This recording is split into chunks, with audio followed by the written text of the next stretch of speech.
स्वागत है आप सभी का सनातन हिंदू धर्म अनुयायी चैनल पर। केदारनाथ, जो कि हर दिन हजारों लाखों श्रद्धालुओं के लिए न सिर्फ आस्था बल्कि आकर्षण का भी केंद्र बन चुका है। केदारनाथ से ही पशुपतिनाथ, तुंगनाथ, रुद्रनाथ, कल्पेश्वर और मद्धेश्वर का भी इतिहास जुड़ता है। इन सभी को पंच केदार के नाम से भी जाना जाता है। गढ़वाल क्षेत्र भगवान शिव और पंच केदार मंदिरों के निर्माण से संबंधित कई लोक कथाएं वर्णित हैं। पंच केदार के बारे में एक पौराणिक कथा हिंदू महाकाव्य महाभारत के नायकों पांडवों से संबंधित है। पांडवों ने अपने चचेरे भाइयों को हराया और हत्या कर दी। उन्होंने युद्ध के दौरान गोत्र हत्या और ब्राह्मणों की हत्या यानी पुजारी वर्ग के पापों का प्रायश्चित करना चाहा। इस प्रकार उन्होंने अपने राज्य की बागडोर अपने परिजनों को सौंप दी और भगवान शिव की तलाश में और उनका आशीर्वाद लेने के लिए चले गए। सबसे पहले वह पवित्र शहर वाराणसी, जिसको काशी नाम से भी जाना जाता है, पहुँचे। यह शिव का पसंदीदा शहर है और अपने शिव मंदिर के लिए जाना जाता है। लेकिन शिव उनसे बचना चाहते थे क्योंकि वह कुरुक्षेत्र में मृत्यु और बेईमानी से बहुत प्रभावित थे और इसलिए पांडवों की प्रार्थना के प्रति असंवेदनशील थे। इसलिए उन्होंने एक बैल का रूप धारण किया और गढ़वाल क्षेत्र में जाकर छिप गए।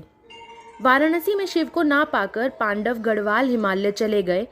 5 पांडव भाइयों में से भीम फिर 2 पहाड़ों के बीच खड़े होकर शिव की तलाश करने लगे। उसने गुप्त काशी, शिव के छिपने के कार्य से प्राप्त नाम, के पास एक बैल को चरते देखा। भीम ने तुरंत बैल को शिव मान लिया। भीम ने बैल को पकड़ लिया। तब भगवान शिव जमीन के अंदर प्रवेश कर गए और जब वह जमीन से बाहर निकले तो केदारनाथ, मद्धेश्वर, तुंगनाथ, रुद्रनाथ, कल्पेश्वर के रूप में जमीन पर आकर प्रकट हुए। भगवान ने 5 अलग अलग रूपों में इस पुनः प्रकट होने की कृपा की। शिव की पूजा और पूजा के लिए 5 स्थानों पर मंदिरों का निर्माण किया गया। इस प्रकार पांडव अपने पापों से मुक्त हो गए। यह भी माना जाता है कि शिव के अग्रभाग डोलेश्वर महादेव मंदिर भक्तपुर जिला नेपाल में दिखाई देते थे। कहानी का एक संस्करण भीम को न केवल बैल को पकड़ने का श्रेय देता है बल्कि उसे गायब होने से भी रोकता है।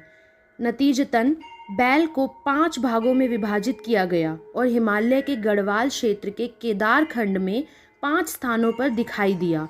पंच केदार मंदिरों का निर्माण करने के बाद पांडवों ने मोक्ष के लिए केदारनाथ में ध्यान किया, अग्नि यज्ञ किया और फिर स्वर्ग पथ के माध्यम से महापंथ, जिसे स्वर्ग योगिनी भी कहा जाता है, स्वर्ग या मोक्ष को प्राप्त किया।